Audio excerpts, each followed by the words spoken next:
Il expliqua à Dieu notre rencontre, De belles rencontres. partage, prédication. Il plaquait au mur, il cherche l'attention. Jésus-Christ innocent a payé pour tous nos péchés.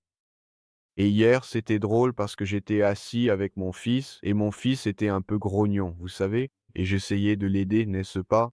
Et puis il s'est tourné vers moi et a dit: «Ouais, ouais, vas-y, dis-moi, qu'est-ce qui se passe mon fils? Parle, vas-y, dis-moi, d'accord?» Et il a dit, après un long moment, tu sais, les enfants: «Ah, je n'ai pas confiance en toi, tu sais. Si je parle, tu vas te fâcher contre moi, n'est-ce pas? Pourquoi tu dis ça? Parce qu'il y a eu d'autres fois, c'était comme ça, c'était autrement, c'était autrement». Et il a commencé à parler de plein de choses, de nombreuses blessures qu'il avait dans son cœur, tu vois? Des choses que, parfois, nous, en tant que parents, en essayant d'éduquer notre enfant, n'est-ce pas, on finit par blesser nos enfants parce que, parfois, on ne satisfait pas leur volonté ou le moment, on dépasse aussi les limites et on finit par mettre la main un peu plus lourde qu'on ne devrait dans nos paroles. Et donc je demandais à Dieu de m'éclairer, de me donner les mots justes pour que je puisse l'instruire. Et notre conversation était vraiment centrée là-dessus, tu sais? Centrée sur la question de la miséricorde. Et tu sais, peut-être que tu ne le sais pas encore, parce que tu n'es pas encore passé par là, mais quand j'avais ton âge, moi aussi je pensais que mes parents étaient parfaits. Je pensais que mes parents savaient ce qu'il fallait faire, et que tout ce qu'ils faisaient, qui n'était pas parfait, qui me déplaisait, c'était parce qu'ils étaient méchants avec moi. Mais en réalité, non. C'est parce que nous ne savons pas quoi faire. Nous aussi, nous sommes en train d'apprendre. Nous aussi, nous sommes imparfaits. Mais ce à quoi Dieu nous appelle à ce moment-là, c'est à avoir de la miséricorde envers l'autre. Que tu aies de la miséricorde, que tu aies pitié de ton père, parce que ton père va aussi se tromper. Et pitié de tes grands-parents, car eux aussi ont commis des erreurs avec tes parents. Et aujourd'hui, tu vois tes grands-parents qui sont si gentils avec toi, mais ils n'ont pas toujours été comme ça, n'est-ce pas? Et ton père non plus n'a pas toujours été comme ça. Toujours, n'est-ce pas? Parce que ton père aussi a déjà eu 14 ans, tu sais, comme toi aujourd'hui. Et toi non plus, tu n'auras pas toujours 14 ans, tu seras toujours meilleur, tu vas toujours évoluer. Alors tes grands-parents, que Dieu veuille que j'aie un jour le cœur aussi bon que celui de tes grands-parents aujourd'hui, n'est-ce pas?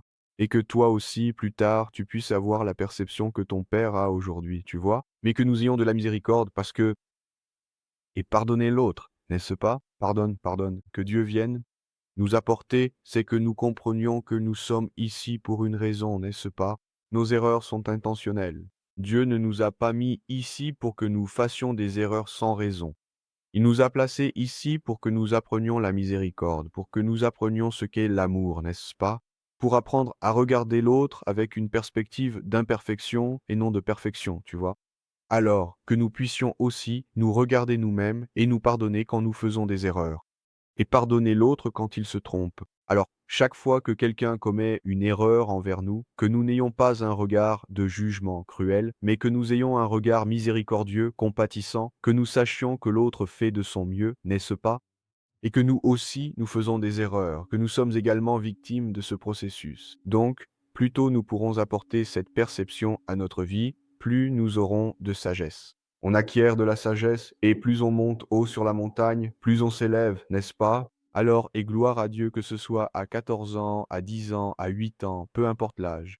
Quel que soit l'âge de nos enfants, nous pouvons leur apporter cette perception, car c'est à travers la parole que nous recevons cette révélation et que nous pouvons transmettre cette perception dans notre entourage, non seulement parmi les enfants, mais aussi parmi les adultes. Car avec cette perception, nous sommes habilités à répandre encore plus d'amour là où nous sommes. Parce qu'au lieu du jugement, au lieu de cette force pesante de la parole dite avec colère ou rage ou amertume, peu importe laquelle, n'est-ce pas? Celles qui ne viennent pas de Dieu, car nous savons que toute mauvaise parole ne vient pas de Dieu, n'est-ce pas? Alors, ce que Dieu attend de nous, c'est cela, la miséricorde, l'amour, n'est-ce pas? Tendresse, que nous puissions comprendre que ce n'est pas pour rien que ces défis sont là, que nous traversons tout cela, n'est-ce pas? Donc, il y a un but que Dieu me montre et il est parti de là tellement heureux, n'est-ce pas? M'aimant, me serrant dans ses bras et pouvant me pardonner, pouvant me comprendre. Et alors je lui ai dit, j'ai dit, mon fils, je ne sais pas ce que tu ne voulais pas me dire, mais j'espère que cette parole que papa, que Dieu a placée ici pour nous, que nous sommes en train de discuter, pourra apporter de la lumière, pourra t'aider à guérir, quoi que tu es, pour t'aider dans ta marche. Je n'ai aucun doute que le bon Dieu a illuminé notre conversation à ce moment-là. Je suis certain que cela vient de Dieu, cela vient vraiment de Dieu. Ce ne sont pas des paroles creuses, ce ne sont pas des amertumes. Ce n'est pas moi qui vais mettre mon fils chez un psychologue pour qu'il se victimise et m'accuse, n'est-ce pas? Parce que la plupart du temps, très souvent, c'est ce qui finit par arriver dans un travail de thérapeute, n'est-ce pas? Il s'agit de nous qui jouons le rôle de la victime, de la personne qui joue le rôle de la victime et qui blâme l'autre, n'est-ce pas? Et nous utilisons les erreurs des autres comme excuse pour continuer à les commettre nous-mêmes, n'est-ce pas? Ça fait mal, on n'arrive pas à se faire une idée plus en accord avec le royaume de Dieu. Et donc, gloire à Dieu, car ce chapitre va parler de cela,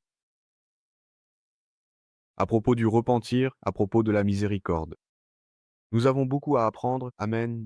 Amen. Je suis tout à fait en accord total avec vous, Fabio. C'est absolument vrai. C'est exact, gloire à Dieu. Tu vois les fruits du Saint-Esprit, n'est-ce pas, Fabio? Vous voyez, dans une situation comme celle-là, je ne dis pas que vous le feriez, mais certaines personnes le font parfois, surtout leurs enfants. L'affronter de cette manière laisserait l'orgueil prendre le dessus, n'est-ce pas? Et alors, vous ne comprendriez pas que c'est un appel au secours, n'est-ce pas? Pour obtenir de l'aide. Et tu vois les fruits du Saint-Esprit. Tu es là, capable de gérer la situation. Maintenant, c'est Dieu. C'est exactement ce que je lui ai dit, Lucas, parce que nous ne sommes pas parfaits, n'est-ce pas? Nous, en tant que parents, nous faisons beaucoup d'erreurs, n'est-ce pas? Et j'ai déjà été dans cette position. Et tu sais, je ne dis pas que je suis parfait, n'est-ce pas? Il se peut qu'à l'avenir je reprenne cette posture d'orgueil, n'est-ce pas? Et je devrais revenir au repentir, et cela fait partie du chemin, n'est-ce pas? Mais le plus important, comme je lui ai dit, papa a cherché à devenir un meilleur père, une meilleure personne. Et partager cela avec toi parce que bien souvent, auparavant, le père s'ouvrait à son fils de cette manière et être sincère, montrer qu'il est aussi fragile, était vu comme quelque chose de mal, comme quelque chose qui ne serait pas édifiant pour les enfants. Cela apporterait de la peur et de l'incertitude à l'enfant vis-à-vis du père. Donc cela montrait une faiblesse du père. Alors le père avait toujours cette vision qu'il devait toujours être dur, toujours fort. Il ne pouvait pas montrer de faiblesse car cela aurait été néfaste pour sa famille. Et aujourd'hui, nous pensons que ce n'est pas tout à fait comme ça. Nous devons être honnêtes, nous devons être sincères, nous devons aussi faire preuve d'humilité, nous devons présenter nos excuses, nous devons demander pardon. Gloire à Dieu car il touche nos cœurs et opère cette transformation. Amen. On se retrouve donc demain, ici au numéro 2. Quelqu'un ressent-il le besoin de prier? Prier, serait-ce possible? Amen. Seigneur Jésus-Christ bien-aimé, Père, merci, Seigneur, gratitude pour tout ce que tu as fait dans nos vies, Seigneur, pour toutes les révélations, pour tout ce que tu as apporté, Père, à nos cœurs, pour la guérison, Seigneur, la guérison de nos émotions, transformant notre âme, Seigneur. Que nous puissions vraiment comprendre, Père, comprendre ton dessein, Seigneur, comprendre notre but ici sur cette terre, dans cette vie, Seigneur Jésus. Que nous puissions, Père, à travers ton amour, Seigneur, le faire déborder dans le cœur des autres. Père, que cela puisse être partagé, Père, entre nos amis, nos frères, nos enfants, Père, nos parents, nos proches. Seigneur, que tout cela, tes révélations, Père, soient transmises, Père, que ce soit par des paroles ou par des actions, par des exemples, que ce soit à travers les moindres détails, Seigneur.